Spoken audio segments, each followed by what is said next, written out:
Welcome back to Talking Elvis. And one of the first episodes that I did, I was trying to explain why I wanted to do a YouTube channel.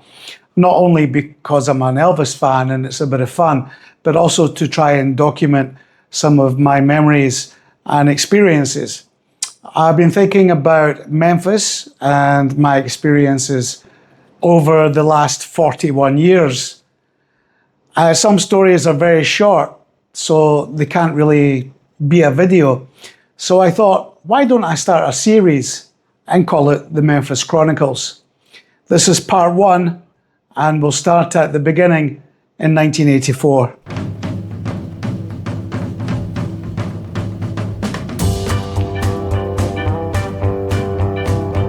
Long distance information to give me Memphis, Tennessee. Help me find a party trying to get in touch with me. She could not leave her number, but I know who placed the call. My uncle took the message and he wrote it on the wall. Help me information to get in touch with my Marie. She's the only one who could phone me here from Memphis, Tennessee. Her home is on the south side, high up on a ridge, just a half a mile from the Mississippi Bridge. I was trying to remember the first year that I went to Memphis and Graceland and wasn't sure if it was 1983 or 1984. What I knew for sure was that it wasn't that long after the house had been opened to the public. I have since been able to find out that it was in 1984. First thing I remembered was there was a guy that traveled with us called Robert Gibson. He worked for a UK newspaper at the time, and he published this book. Now, the book came out in 1987, which would have coincided with Elvis's 10th anniversary. But reading some of the pages, he mentions there being a 19-year-old traveling on that trip. That was me. I was 19, so it must have been 1984. I then had it confirmed by looking through my old Elvis Lee Yours magazines. Elvis Lee Yours wasn't really a fan club in the true sense of the word. It was run by a guy called Sid Shaw, who was much more of a businessman than he was an Elvis fan. But what he did do was publish Elvis publications, magazines. There was an Elvis Lee Yours shop, and he basically just sold a lot of tat. Occasionally in the magazines, there would be some good photographs, but he started trips to Memphis. And in 1984, you could fly to Memphis, stay for a week for £600, including your accommodation. So sometime in October 1984, I made my way from Edinburgh to Gatwick Airport in London. I had to be there at 7:30 in the morning. I'm not sure to this day how I managed to do it, but I did it. We flew from Gatwick to St. Louis, Missouri with Blue Sky Travel. Arriving in St. Louis, we were escorted to a Trailways bus. The bus driver was waiting for us at the bottom of the stairs, and when we were all together, he said, "Welcome to the colonies." We got onto the bus, and I was super excited. Not only was I excited to go to Memphis, but I was excited just to be in the US. Growing up in the 1970s in the UK, in Scotland, I remember the power cuts, the miners' strike, and America to me seemed like Technicolor. I sat at the front of the bus because I wanted to see as much as possible. I struck up a conversation with the driver. His name was Art, and I asked him where he was from. He said, "Memphis." I spoke to him on the entire journey, and I kept thinking to myself, my God, he sounds just like Elvis. He talked about growing up near to Audubon Drive. And it was just matter of fact that they would see Elvis from time to time. Not only in the 50s, but 60s and 70s, often riding a motorcycle. I asked if he ever spoke to Elvis. He said no, but we used to shout at him and wave, and he would always wave back. Little did I know that we would become good friends, remaining friends until he died about 2 years ago. He told me the story also of how he was a driver for one of the cars during Elvis's funeral. It's one of the few, or in fact, maybe the only car that isn't all white. It had a tanned roof. We continue on the journey and we get into Memphis city limits. It's nighttime and I am excited beyond belief. I asked him where we were going. He said, going to your hotel. And I said, is it near Graceland? He confirmed that it was. In fact, the hotel is no longer standing. It was called the Quality Inn, and it was on Brooks Road.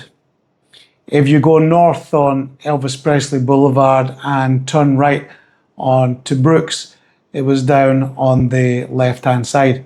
The Quality Inn, but it really wasn't of all that much quality, but it was fine. He confirmed that the hotel was close to Graceland, and I said, you've got to take me there. He said, no, I've got to take you to the hotel. And I said, you don't understand, I've come all this way. I need to see Graceland. You all can go there tomorrow, sort of thing. And I'm like, no, you've got to take me to Graceland. He's like, no, we can't do that. I need to take you to the hotel. I pleaded with him until he gave in and said, okay, but I'm not stopping. I'll just drive past so that you can see it. Yay! So we're going down Elvis Presley Boulevard, and he said the house is coming up on the left-hand side. And first I see the gates, and then I see this wall, which I think looks really small. I look up and I see all the lights. Graceland is all lit up, and the grounds have the blue and the yellow and the red lights. It's a memory that's imprinted into my mind and will be there forever. I've made it a point of whenever I've taken like my son or met a friend there who has not been to Graceland before, the first time you must see it is at night. He didn't stop, went past, turned round. So of course I ran to the other side of the bus so I could see it when going the other way. After just a couple of minutes, we were at the hotel. We got settled into our rooms. The next day was a kind of please yourself day. And I remember it being so difficult to get to sleep, knowing that I was going to get up in the morning and go to Graceland. Memphis has been in the news a lot recently. In fact, I think the National Guard is there these days. It's pretty messed up. But the fact is that it was pretty messed up back then as well. I was in fact told not to walk from the hotel to Graceland. It's about a 15-20 minute walk at the most. I do remember the next morning crossing the road from the hotel and walking up to Graceland. It was a very, very different setup back then. I think the entry was $5 for an adult. And of course, what sticks out in my mind the most is how small the house is. Considering Elvis's stature as an entertainer, it is not a sprawling mansion. Back in 1984, the operation wasn't as slick as it is now. Quite slapdash, actually. There was no car museum. There was no complex on the other side of the road. In fact, all of Elvis's vehicles were lined up at the back of the house. I'd been to Graceland a lot. During the 80s, I would go twice a year, once in January, once in August. I actually don't know how many times I've been. The last one was in 2017. And I felt at that time that it was probably my last trip. It has changed so much. And so many people who I knew and were friendly with, notwithstanding those who were close to Elvis, are no longer with us. However, I've got the itch and I plan to go back in 2027. You know, when you go to visit your friend's house, you go for a cup of tea or whatever, houses have their own individual smell, their own sort of feel. Graceland had it for years. Now, I'm certainly not what you would call a religious person. You might say that I'm spiritual, and we've all seen the videos of Lisa Marie or Priscilla talking about how they feel Elvis's spirit in the house, how they can just imagine him coming down the stairs at any minute. I can't say that I felt that, but there was a very distinct feel and smell about the house. None of us know what happens when we die. My mother said something interesting once. She said, we're all made out of energy, and you can't put that out. Every time I would go back, it was the same. That smell that I only smelt at Graceland. It would be one of the things I would look forward to the most. It remained like that for a long time. And you know when it changed? It changed its feel when Delta died. And the last few times that I've been, it is like a museum. I never really sensed that at the beginning. It still felt like a home. And because Delta was there, it was a home. You would see Delta often at the back of the house walking the dog. You'd look over at the pasture and Rising Sun was still there. I would look at that horse and wonder how he was doing. And I thought to myself, Elvis, would ride you for years and then suddenly stop in the 1970s. How did you feel? And I would stand there and look at him. I'm glad he's buried there. So I've always felt if he was around, he stayed only until there was no family members left. It's reminded me of something that happened a few years later with a friend of mine called Buttons.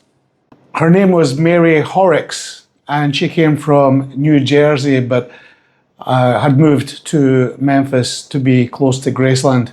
This particular incident happened a few years later. She was not in good health, being a smoker, a heavy smoker for many years. She had developed emphysema and had to be on oxygen. And I'd gone to see her at her apartment, I think it was before the candlelit vigil one year. And I said, I'll see you tonight. And she's, yep, see you tonight. So down at the plaza, it's getting busier and busier. It may well have been a big anniversary year, so there was a lot of people. And the chance of finding one particular person in a crowd is slim to none, right? She was in a chair at the time, had her oxygen tank. And I was standing across the road from the mansion and I'm looking at it. Because what we would do is we would wait until almost everybody had gone through the meditation garden before we joined the queue. We never really joined the queue, we waited. So sometimes you would be there till 4 a.m, waiting for your turn to go up. But I was standing just watching what was going on, and this right above the top of the house was a star, and it was incredibly bright. I'm thinking, is this the International Space Station or something? And of course it couldn't be, but and it was low, It was just at the top of the house, really, really bright. And I thought, I'm going to follow it. I'm going to follow the star. I'm going to walk to that way. And I remember walking towards the house, looking at the star. And who did I stumble across? Buttons. I went, hey. She went, did you see the star? Did you see the star? And I'm like, yes. She said, it's him. Memphis and Elvis Week is totally different now. The fanatical obsession with Elvis tribute artists, there was a few back in the early 80s, but nothing like it is now. And there was more of a camaraderie feel. You would go to other people's hotel rooms and they would have their Elvis collection, rare photographs or whatever. You know, people made friends much more easily back then. The Plaza area was a great place for fans to hang out. You would just never know who you were going to meet. It could be a fan like Sean Schaefer.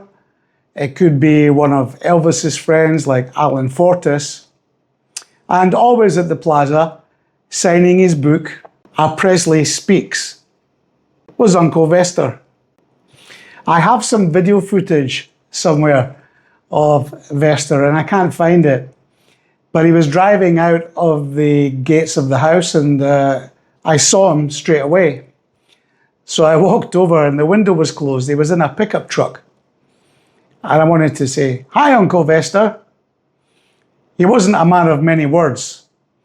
But I walked up to the car and he wound down the window and went. I said, "Hi, Uncle Vester." He said, "Yay." It was really enjoyable. Of course, that is all moved now to the hotel just down from the mansion. You cannot prevent progress. It does seem to me that over the last couple of years, people have warmed to the hotel a little bit more. But it does mean hanging around foyers and bars with overpriced drinks and snacks. Whereas being outside, walking in between all the souvenir shops, seeing Graceland on the other side of the road, bumping into people that you've known for years, it was really special. In this article here, there's a mention of Rob Gibson, who wrote the book. He was from the Daily Star, and there is mentions of events which went on at our hotel at the Quality Inn. Billy Smith, Elvis's cousin, visited with us along with Bill Morris, Harold Lloyd, George Klein, Jimmy Velvet, Mary Jenkins, Richard Davis, etc., etc. Does anybody remember Beth Peace and know what happened to her? She was around a few years and then I never saw or heard of her again. So a couple of things that I remember about this trip which I want to highlight. Memphis was a bit rough and ready back then, a bit like the Wild West. I remember places like Bad Bob's. I think it was there that I saw Bruno Mars doing his Elvis impersonation. And then there was a visit to Broadway Pizza on Broadway. I think it's still there. And I remember she had one of these red karate belts, which they said belonged to Elvis. It's not far-fetched to believe that he had several of these belts, but you were able to take a photograph with it on. What was so good about me going so early and being so young was the fact that I was able to meet the same people several years going forward. And I did actually make real friendships. One example would be with Harold Lloyd. The photographs and stuff I've got are from much later on.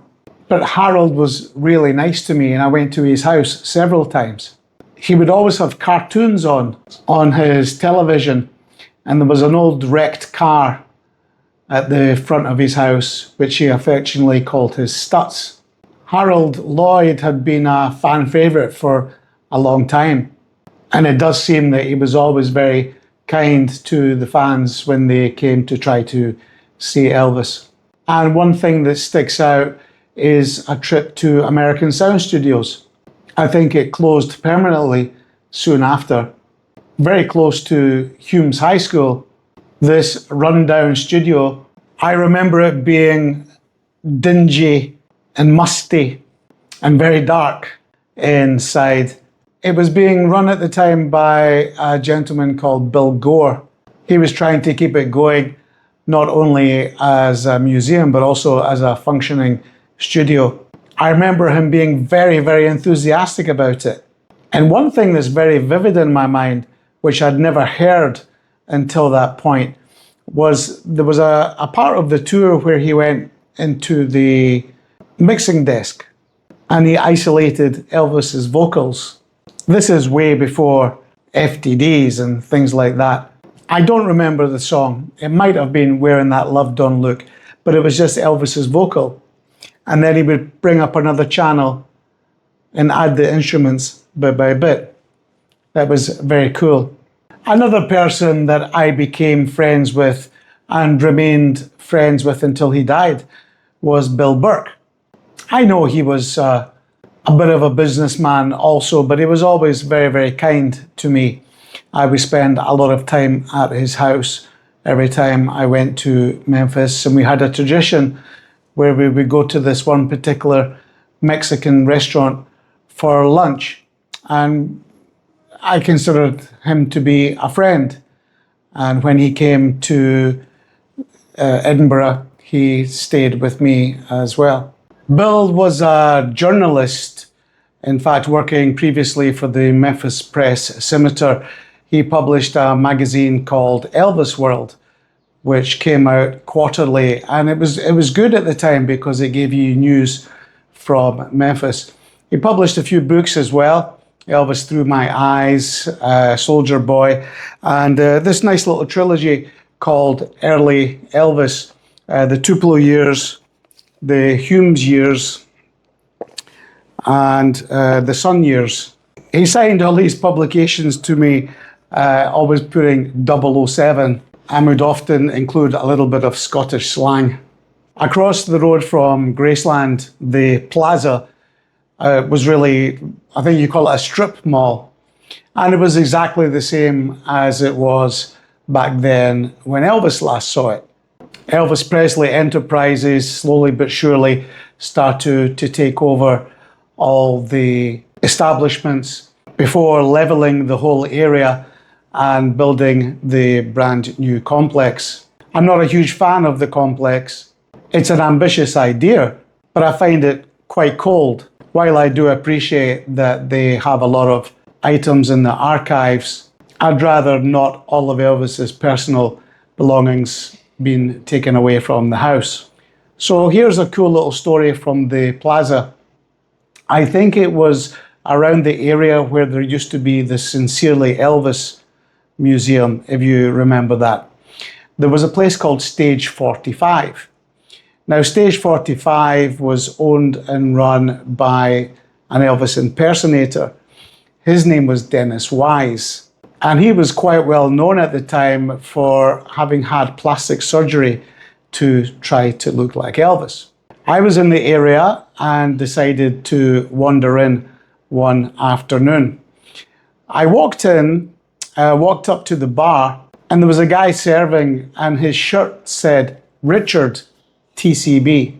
And I looked, and I thought, Richard Davis, cool. So I struck up a conversation with him. And again, somebody who turned out to be very kind to me. I would end up spending a lot of time at Stage 45 and with Richard Davis. I remember being there one night, and this woman was talking to him, and he kept looking at her hand. And she noticed and put her hand up, and she said, "This is Elvis's ring." And Richard said, "I recognize it." I want to give a shout out to one of my subscribers. Her name here is Mary in the Morning, which I thought was great. Not only that, in her profile picture, she's wearing a t-shirt that says US 533-10761. And if you know, you know. But I remember asking Richard what his favorite Elvis song was, and he said Mary in the Morning. Being in Memphis and at Graceland, hanging around that area every day, I would go in and sit and talk with Richard Davis. At that time, I was taking photographs on a little camera, and I think there was somewhere near Graceland you could get them developed. And I'd recently seen the Don Lane show. I had it on a VHS tape. It was an Australian television show from 1982, I guess. And they went around several Elvis sites, including the Memphian Theatre, and took pictures of the side door and stuff. And I'm showing them to Richard, and he says, I don't want to see like pictures of Memphis. And I'm like, no, but this door, right? This is a door you would go in, right? And he would say, no, we used to go around the back. Things like that. It was quite funny. A lot of times I'd be there in the afternoon, there wasn't any customers.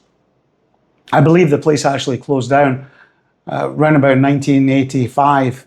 One night I went in to see Dennis Wise because, you know, he had had plastic surgery and I wanted to check it out. I don't remember anything too memorable about him, if I'm being honest. I did say to Richard, do you really think he looks like Elvis? And he says, he does a little bit when his hair's all flat. I was in there one night and I saw somebody in the corner of my eye standing against the wall on their own. And I looked and I looked again. There was a gentleman standing there with an Elvis in concert jacket on. I looked over again and it was Charlie Hodge. So of course, I went up and introduced myself. I said, can I buy you a drink? We sat at the bar and were there for a long time. Although he was always sort of laughing, I did sense a real sadness. And he played, there were some games, like a horse racing game or something on the bar. And we played that for a long time. And I remember we ordered Chinese food in the little cartons. We sat there at the bar chatting. And then he took the fork and he put it in his pocket, the plastic fork. And I thought, wow, this is what it's come to. You used to live across the road. That was a cool memory. With the exception of Bruno Mars and I think Dennis Wise, everybody else has passed away. But they're great memories. The trip was for 1 week. And our bus driver, Art, whose full name was James Arthur Womble III, took us to all the relevant sites in Memphis. And we may or may not have also gone to Tupelo. Because of this photograph, it would appear to me that we did. Throughout the whole week, I was dreading going home. I would tell everybody such, including Art. And he said, just stay. You can stay at mine. You can crash on the sofa. How am I going to do that? The more I thought about it, the more I thought it would be a good idea. So I announced it to Sid Shaw that I was not going back. He said, you have to go back. It's an organized tour. You have your ticket. I said, I'm not going. I'm staying. There was a bit of backwards and forwards going on. But if you've made up your mind and you're refusing to go, what's the other person going to do? So I stayed. I probably called my mother and said, I'm not coming home. I'm going to stay. And Art very kindly put me up on 2289 Harbert Street in Midtown Memphis, the Cooper and Young section. There was a girl living at the house on the right called Layla, who I dated a little bit. And on the left-hand side, I had a friend called Scooby. He eventually moved to Nashville. I adopted Elvis's lifestyle of sleeping during the day and staying up all night. He had a flatmate called Billy Warren, and when they were sleeping, I would watch all these television shows on cable. I'd never seen cable TV before. And I would watch things like National Lampoon's Vacation. I had different kind of teen movies at the time. I remember sitting there watching the Live Aid performance in July of 1985 from Philadelphia. I got some odd jobs here and there. I would live off Burger King and Wendy's. And that area of Memphis was not far from Poplar Avenue at the junction with Overton Park Shell. And Kang Ree had his karate dojo there at that time, before he moved out to Bartlett, but after his relationship with Elvis ended. But I would go there quite a lot. and I would just hang out. Although people told me, don't go here, don't go there, it's not safe, I was naive enough to walk for miles and miles around Memphis. I would get on the bus when I wanted to go to Graceland, and it was really exciting because the front of the bus would say Elvis Presley, referring to the street, of course. But it would take a long time to get there. I settled into life in Memphis. I stayed for about a year. I would eat barbecue. And I remember going to the Orpheum Theatre one time to see Arlo Guthrie. I had overstayed my stamp in the passport, however long it was for. I think you're allowed to stay for 3 months or something at the time.